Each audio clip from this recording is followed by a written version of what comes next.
감사합니다. 오늘은 우리가 라합의 믿음과 구원이라는 제목으로 같이 은혜를 나누고자 합니다. 여러분 알다시피 우리는 예수님의 고난을 묵상하는 사순절 기간을 지나고 있습니다. 오늘 본문에는 정말로 믿을 수 없는 상황에서 하나님을 굳게 믿음으로 본인과 가족이 구원을 얻는 이야기가 나오고 있습니다. 정말로 아무런 희망이 없었던 창녀였던 라합이 그가 자신과 가족의 구원은 물론 구약 성경은 물론 신약 성경에 여러 번 등장할 정도로 가장 위대한 가문과 위대한 인물로 거듭날 수 있었던 귀한 그런 계기가 되었던 사건이 오늘 성경에 기록되어 있는 것입니다. 과연 어떠한 그 사건이 있었길래 라합에게는 어떠한 믿음을 가지고 있었길래 그 자신과 가족은 물론 그 후손들까지도 말할 수 없는 성경상 가장 위대한 축복을 받았을까? 우리 한번 돌이켜보시고 여러분도 우리 라합과 같은 위대한 결단을 하시는, 그래서 여러분 가족은 물론 여러분 후손들까지 가장 큰 축복을 받으시는 귀한 시간 되시기를 주님의 이름으로 간절히 축원드립니다. 여호수아는 시딤에서 두 사람의 정탐꾼을 가나안 땅의 여리고성에 은밀히 보냅니다. 이제 본격적으로 진격해 들어가 전쟁을 시작하기 전에 먼저 지형을 숙지하기 위해서였습니다. 계곡은 어디에 있는지, 성은 얼마나 높은지 알아보려고 그랬던 것입니다. 보냄을 받았던 두 사람은 라합이라 하는 창녀의 집에 유숙하게 됩니다. 두 정탐꾼은 사람들의 눈을 피하기 위해 그 집에 들어가게 됩니다. 그런데 그렇게 들어가는 사람들을 수상히 여긴 사람들이 그들에 대해서 그 지역의 여리고 땅의 왕에게 보고하게 됩니다. 그들에게 아주 큰 위기가 찾아오게 됩니다. 그 정탐꾼들은 전혀 몰랐던 여자가 자기를 숨겨주리라고는 생각하지 못했었습니다.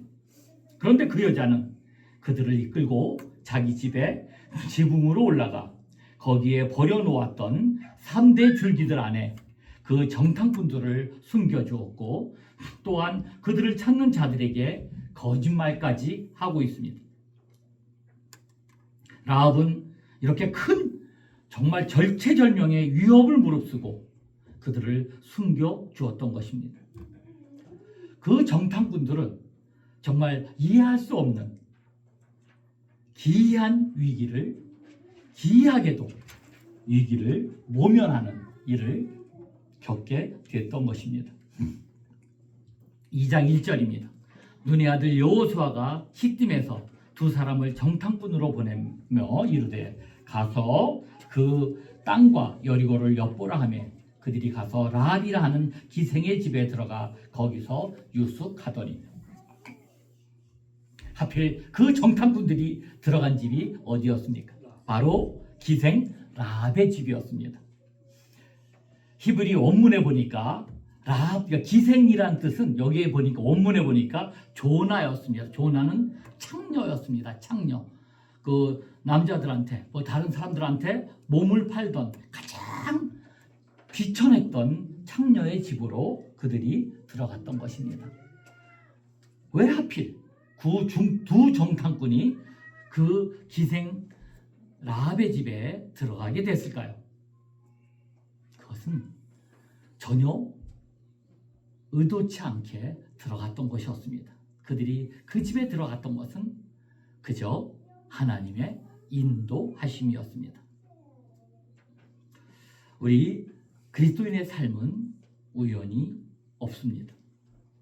우리 믿는 사람들, 신앙인의 모든 만남은 우연이 아닙니다. 요한복음 4장에는 수가성 여인의 이야기가 나옵니다. 요한복음 4장 3절 4절에 이런 말씀이 있습니다. 유대를 떠나서 다시 갈릴리로 가실새 사마리아를 통과하여야 하겠는지라. 예수님이 유대를 떠나 갈릴리로 가셔야 하는데 그 사이에는 사마리아가 있었습니다. 그런데 정통 유대인이라면 유대에서 갈릴리로 갈 때 사마리아로 통과하지 않고 갔습니다. 그 사마리아를 비껴서 요단강을 건너서 옆으로 해서 올라가서 다시 요단강을 건너서 갈릴리로 가는 것이 그들의 관습이었습니다. 왜냐하면 사마리아는 수백 년 전에 아수르의 침공 때 아수르 사람들과 피를 섞은 사람들이 살고 있는 땅이었기 때문이었습니다. 이방신을 자기 신으로 받아들였고 혈통적으로 섞였는데 그 후손들이 사마리아인들이었습니다. 그래서 정통 유대인들은 사마리아인들을 사람 취급도 하지 않았었습니다. 그런데 예수님은 아주 중요한 의도를 가지고 내가 오늘 사마리아를 통과하여야 하겠는지라고 말씀하고 계신 것입니다. 영어 성경에 보면 must라고 되어 있습니다. 이것은 강렬한 구원 계획을 가진 예수님의 의지가 반영된 것이었습니다. 예수님은 그 여인에게 물 좀 달라라고 말을 건네면서 내가 주는 물을 먹는 자는 영원히 목마르지 아니하리니 나의 주는 물은 그 속에서 영생하도록 쏟아나는 샘물이 되리라 라는 구원의 메시지를 줍니다. 그러자 여인은 체면도 부끄러움도 다 버리고 마을로 뛰어들어가 사람들에게 자신이 만난 그리스도를 선포하는 메시지가 그 요한복음에 나와 있습니다. 이처럼 아니 예수님은 왜 굳이 그 사마리아 길로 가셨을까요? 그리고 오늘 본문에 있는 왜 두 정탐꾼은 가나안 땅에 들어가자마자 그 수많은 집들도 많은데 하필 천하지 천한 몸을 팔아 생계를 유지하던 그래서 가족을 책임지고 있던 이 슬픈 운명을 가진 여인의 집에 들어가게 되었을까요? 여기에 하나님의 구원의 역사의 원리가 들어있는 것입니다. 예수님은 하나님을 알지도 못하고 그저 세상만 바라보고 이것도 좋다 저것도 좋다 하는 사실은 창기보다 못한 우리를 찾아오셨습니다. 우리에게도 이렇게 구원이 임한 것입니다. 요한복음 15장 16절입니다. 너희가 나를 택한 것이 아니요 내가 너희를 택하여 세웠나니 이는 너희로 가서 열매를 맺게 하고 또 너희 열매가 항상 있게 하여 내 이름으로 아버지께 무엇을 구하든지 다 받게 하려 함이라. 슬픈 인생을 살아가던 기생 라합은 이제 느닷없는 정탐꾼을 맞이함으로써 그 운명이 180도로 바뀌게 됩니다. 2장 2절에서 3절입니다. 어떤 사람이 여리고 왕에게 말하여 이르되 보소서 이 밤에 이스라엘 자손 중에 몇 사람이 이 땅을 정탐하러 이르러 들어왔나이다. 여리고 왕이 라합에게 사람을 보내어 이르되 내게로 와서 내 집에 들어간 그 사람을 끌어내라. 그들은 이 온 땅을 정탐하러 왔느니라. 당연한 얘기겠죠. 그 땅 정탐하러 온 정탐꾼들을 끄집어내서 끌어다가 왕에게 바치라라고 불같은 명령이 그 기생 라합에게 내렸던 것입니다. 하나님의 정탐꾼들이 들어가 땅을 정탐하기 시작할 때 어둠의 권세 잡은 자의 우두머리인 여리고 왕이 어떻게 가만히 있었겠습니까? 그는 정확하게 정탐꾼의 움직임을 파악하고 알고 있었던 것입니다. 우리가 하나님의 일을 시작하면 사탄도 그 일을 중단하기 위해 동시에 일을 시작합니다. 그래서 누구 집에 들어간 것까지 정확히 파악하고 있었기 때문에 라합을 소환하고 있는 것입니다.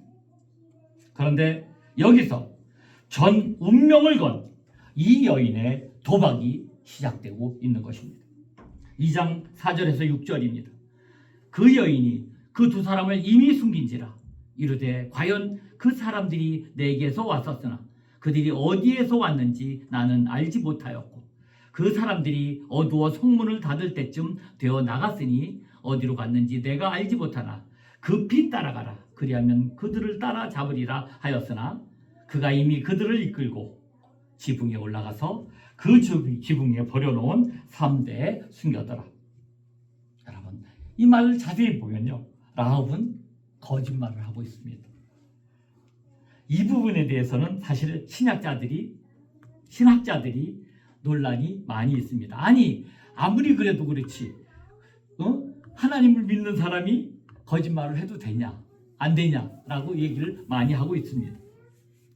아니, 자기 나라 백성이 조국을 배신하고 거짓말하는 것이 이게 정당하냐 아니냐라는 그런 논란도 사실 많이 있는 것이 사실입니다. 이 라합은 그럼 왜 이렇게 거짓말을 하고 있을까요? 이 라합이 거짓말을 하면서 어디에 숨겨놨다 그랬죠? 3대에, 그 지붕행 속에 있는 3대에 숨겼다라는 말이 있습니다. 여기서 말하는 삼은 우리 어르신들 잘 아시는 삼줄기를 얘기합니다. 삼 아시죠? 삼줄기. 이 지역의 삼은 아주 크게 물속에서 자라는 식물이었다고 합니다. 그 줄기가 보통 1.2m까지 아주 크게 자란다고 합니다. 그래서 그 줄기를 따서 써먹기 위해서, 햇빛에 말리기 위해서 지붕 위에서 널어놓고 이렇게 말렸다고 합니다. 그러니까 너무 큰 줄기가 크게 자라나니까 정탐꾼들이 그 속에 숨어있기가 매우 좋았다고 합니다. 히브리서 11장 31절입니다. 믿음으로 기생 라합은 정탐꾼을 평안히 영접하였으므로 순종하지 아니한 자와 함께 멸망하지 아니하였도다. 우리 히브리서 11장은 믿음의 장이라고 말합니다. 여러분, 이방인이었던 그리고 창녀였던 기생 라합이 바로 이 성경에 믿음의 장에 올라가 있습니다. 라합의 행위에 대해서 이렇게 거짓말까지 하고 이렇게 정탐꾼을 숨겨준 행위를 성경은 믿음으로 행했다라고 기록하고 있습니다. 하나님은 윤리적인 잣대를 가지고 이게 거짓말이냐 아니냐를 평가하는 데는 관심이 별로 없으십니다. 하나님이 중요하고 우선하는 가치는 하나님을 필요로 하는 존재인가에 대한 고백입니다. 내가 오늘도 나는 하나님의 은혜가 있어야만 살 수 있다라고 고백하는 그러한 신자인가, 그런 믿음을 가진 사람인가 아닌 거야에 대한 것에 대한 하나님은 관심이 있는 것입니다. 그렇다면 이 신비로운 라합의 믿음이 도대체 어디서 생겨났을까요? 라합은 이스라엘 공동체와 함께 산 적도 없은 사람이었습니다. 그들과 편지를 주고받은 적도 없었습니다. 그들에게 직접적인 율법 교육도 받은 적도 더더욱 없던 사람이었습니다. 그런데 어떻게 그가 믿음이 있었을까요? 그런데 히브리서에 기록될 정도로 인정된 라합의 믿음은 도대체 어디서 기인된 것일까요? 오늘 2장 8절에서 9절입니다. 또 그들이 눕기 전에 라합이 지붕에 올라가서 그들에게 이르러 말하되 여호와께서 이 땅을 너에게 주신 줄을 내가 아노라. 여러분, 아노라 했습니다. 아는 것과 믿는 것은 뭐가 한 수일까요? 아는 것과 믿는 것은 뭐가 한 수이에요. 이분은 지금 내가 아노라 했거든요. 우리는 쉬운 예를 한번 들어볼게요. 우리 아버지한테 찾아가서 아버지, 내가 우리 아버지인 걸 믿습니다 하는 사람하고 내가 우리 아버지인 걸 압니다 하는 사람하고 어떤 게 더 한 수위예요? 압니다가 맞죠? 만약에 내가 우리 친아버지를 찾아가서 아버지, 내가 우리 아버지인 걸 굳게 믿습니다 하면 어떻게 될까요? 한 대 얻어맞겠죠?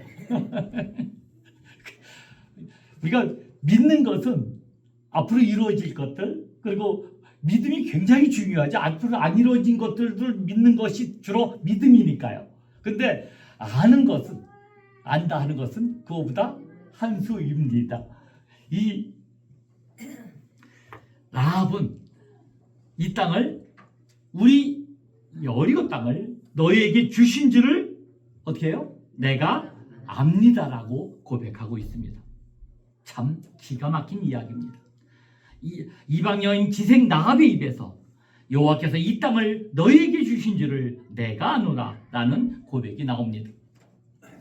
이스라엘 백성도 믿지 못해서 여러분 40년 동안 광야에서 방황했는데, 가나안 땅에 살던 이방 여인이, 하나님을 절저 알지도 못해왔던 이방 여인이 이 사실을 확신에 찬 어조로 지금 내가 안다 라고 고백하고 있는 것입니다. 이것이 어찌된 노릇입니까? 이 놀라운 고백이 어떻게 가능했을까요? 2장 10절입니다.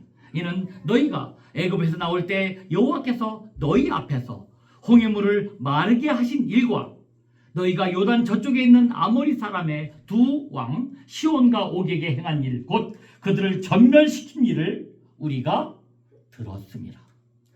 실제로 그 앞에 일들은 일어났던 일이죠. 홍해물을 마르게 해서 건넌 일과, 그리고 두 왕 시온과 오게게 행한 일, 그들을 전멸시킨 일들을 실제로 이스라엘 백성들이 행했거든요. 행한 일들을 라합은 어떻게 된 거예요? 그 소문을 다 들었다는 사실입니다. 다 들었습니다. 여러분, 로마서 10장에 보면 믿음은 어떻게 된다고요? 믿음은 들음에서 난다라고 분명히 기록되어 있습니다. 그런데 이 라합이 이 소문을 통해서 저 애굽 땅에서 400년의 노예의 사슬에 묶여 살던 사람들이 홍해를 마른 땅처럼 걸어 나갔다는 이야기를 다 들었던 것입니다.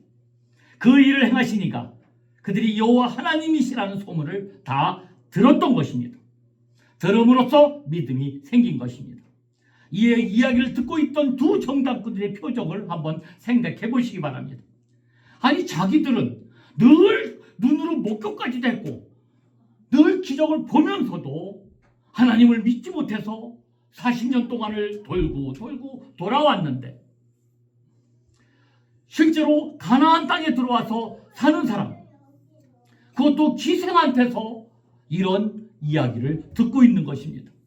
너희들이 홍해를 건널 때 우리는 그 이야기를 듣고, 또 너희 하나님에 대한 소문을 듣고 우리의 간덩이가 다 녹아져 버렸다라고 이야기를 듣고 있는 것입니다.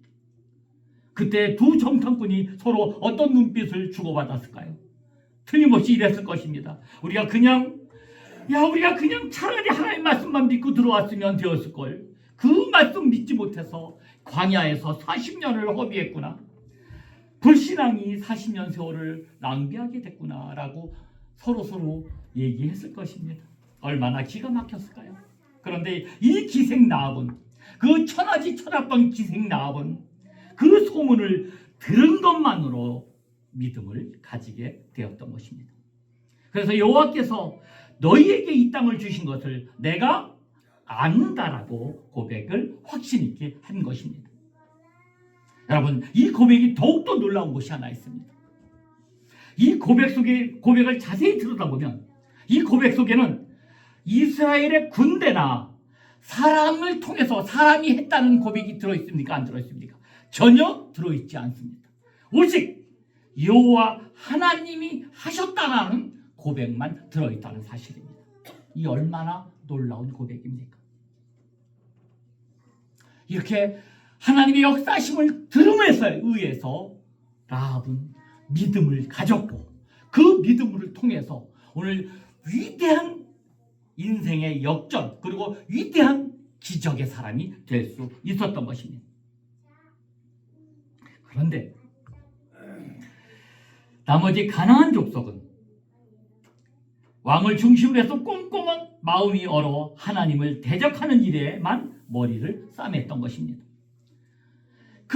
다른 사람들도 똑같이 그 소문을 들었지만 이 여인 하나만 하나님을 믿게 되었고요, 나머지 모든 사람들은 하나님을 믿지 못했다는 것이 참 중요합니다.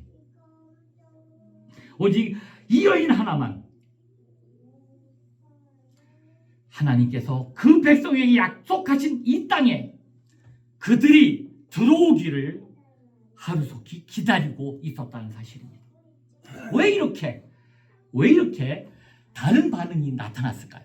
그 다른 사람들은, 왕을 비롯해 다른 사람들은 그 전혀 모르고 그들을 죽이라고 애를 썼는데, 이 여인 혼자만 그 큰 하나님의 역사하심을 바라보고 그 믿음을 가지고 그들을 기다릴 수 있고, 그 믿음 때문에 놀라운 인생 역전을 할 수 있는, 놀라운 구원을 이룰 수 있는 그 기적을 체험할 수 있었을까요? 어떻게 이렇게 다를 수 있을까요? 그 해답은 아까 우리 부른 찬송에 들어있습니다. 310장에 제가 가사 한 줄만 읽어드립니다. 왜 내게 성령 주셔서 내 마음을 감동해 주 예수 믿게 하는지 난 알 수 없습니다. 우리에게, 저는 우리 성도님들 여러 번 말씀드리지만 우리나라를 왜 이렇게 축복해 주시는지, 우리 가정을 내가 왜 이렇게 축복해 주시는지, 왜 나만 이렇게, 나는 부족한데 나에게 이렇게 쏟아부은 축복을 해주시는지 우리는 알 수 있어요, 없어요? 난 알 수 없습니다. 그저 이 모든 것이 다 뭡니까? 하나님의 은혜인 것입니다. 하나님의 은혜입니다. 아까 우리 요한복음에 읽었듯이 하나님의 은혜로 통째로, 나는 자격이 없는 사람한테, 기생나합도 자격이 전혀 없는 사람입니다. 근데 그렇게 주셨는데 아무 대가 없이 하나님은 그저 은혜로 주신 것입니다.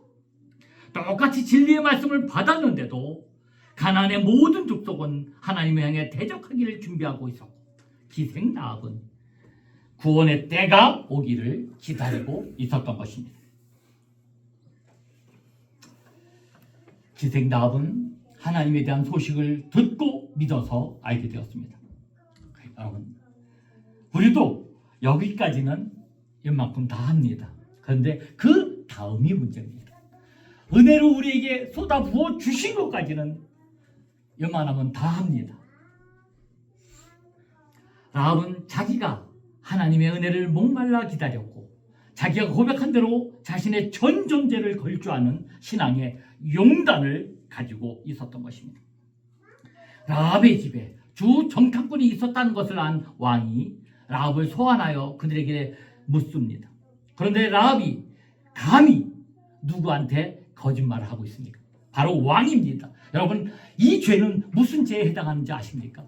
우리나라를 전쟁을 일으키고 쳐들어온 스파이를 숨겨주고 왕에게 거짓말한 죄는 뭐죠? 바로 사형, 이때 당시에는 바로 사형에 해당하는, 죽을 수밖에 없는 죄입니다. 자기의 목숨을 건 신앙의 결단이었습니다. 그는 그저 자기 믿음만, 당신은 여호와 하나님입니다, 당신이 우리에게 역사하시는 위대하신 하나님이시라는 것을 고백만 하는 신앙이 아니었던 것입니다. 자기가 믿고 고백한 대로 자기의 전 존재를 걸 줄 알았던 믿음의 사람이었습니다. 목숨을 건 신앙, 이 신앙을 야고보는 이렇게 말씀해주고 있습니다. 야고보서 2장 25절입니다.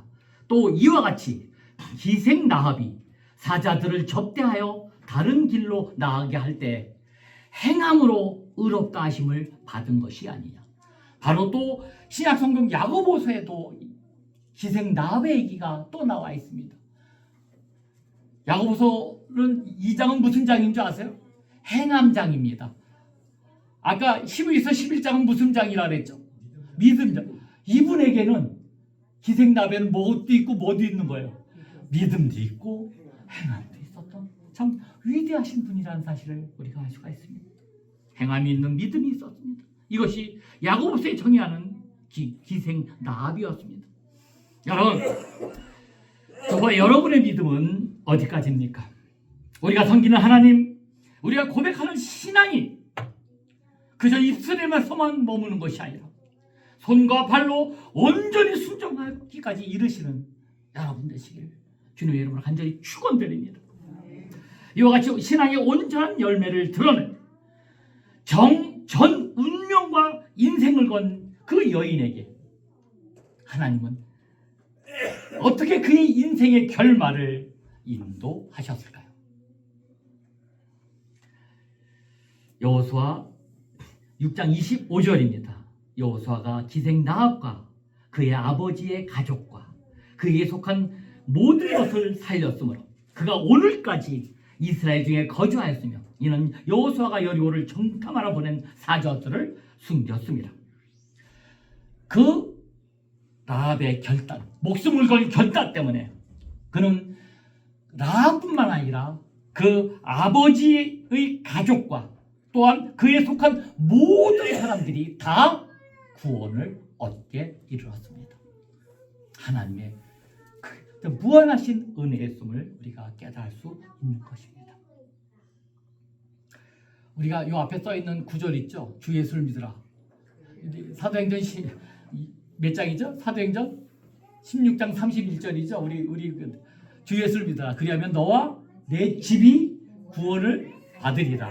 주 예수를 믿으면요, 나만 구원받는 것이 아니라 너와 내 집이, 기생 라합 때문에 기생과 그 집이 모두 다 구원을 받았습니다. 그런데 오늘 성경에는, 신약 성경에는 이것과 비교도 안 돼. 물론 이것도 굉장히 많지만 더 놀라운 위대한 증거의 기록이 나와 있습니다. 마태복음 11장 1절에서 6절 조금 긴데요, 제가 읽어드립니다. 아브라함과 다윗의 자손 예수 그리스도의 계보라. 뒤에 중요한 것이 나오니까 조금 앞에만 보다가 흐트러지지 마시고 계속 잘 들으세요. 계보라. 아브라함이 이삭을 낳고 이삭은 야곱을 낳고 야곱은 유다와 그의 형제들을 낳고 유다는 다말에게서 베레스와 세라를 낳고 베레스는 헤스론을 낳고 헤스론은 람을 낳고 람은 아비나답을 낳고 아비나답은 나손을 낳고 나손은 살몬을 낳고 이제 나옵니다. 살몬은 라합에게서 보아스를 낳고 보아스는 루색에서 오벳을 낳고 오벳은 이새를 낳고 이새는 다윗 왕을 낳으니라. 다윗 왕에서 누가 나옵니까? 예수 그리스도가 나온 것입니다. 라합은 예수님의 족보에 올라가 다윗 왕의 시조가 되고 예수 그리스도의 시조가 되었습니다. 아니, 이방 여인이었던, 정말로 말하기도 좀 부끄러울 정도로 가장 천하디 천한, 앞이 전혀 빛이 보이지 않는 희망이 없었던 그 여인이 나를 찾아주신 그 하나님의 은혜에 감격하면서 전 인생을 결단을 한 그 결과 하나님은 그 여인의 온 가족은 물론 신약 성경에 누구도 따라갈 수 없는 전체를 신약 성경에 여러 군데에 등장할 정도로 믿음의 조상으로서의 기록되는 위대한 축복을 받을 수 있었던 것입니다. 여러분, 이 여인에게 임했던 이 엄청난 구원의 역사가 오늘날 바로 우리에게 임했습니다. 사실 우리는 기생 라합 정도가 아니라 영적으로는 마땅히 진로 안에서 죽을 수밖에 없었던 존재였습니다. 그런 우리에게, 자격 없는 우리에게, 천하지 천하 우리에게 이 복음이 은혜로 임했고 영원한 생명이 주어졌습니다. 하나님의 놀라운 섭리하심으로 두 정탐꾼을 통해 라합을 찾아가 구원하신 것처럼 예수님이 사마리아를 통과해야겠다고 선언하신 것처럼 하나님은 구원받은 여인을 거기에서 그곳에서 찾으시는 것입니다. 지금도 복음을 기다리고 있는 여인을 아시는 것입니다.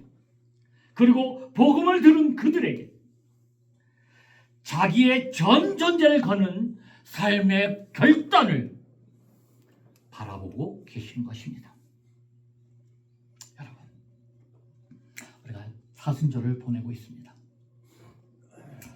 우리를 구원하시고 우리를 살리시기 위해서 찾아오신 그 주님을 바라보시고 우리도 믿음의 여인들과 같은 순종과 결단을 통해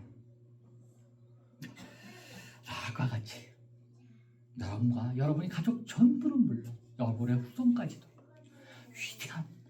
위대한 삶을 살아가시는 여러분 되시기를 주님 여러분 간절히 축원드립니다. 우리 이 시간 310장 한 절 보시고 잠깐만 기도하십니다.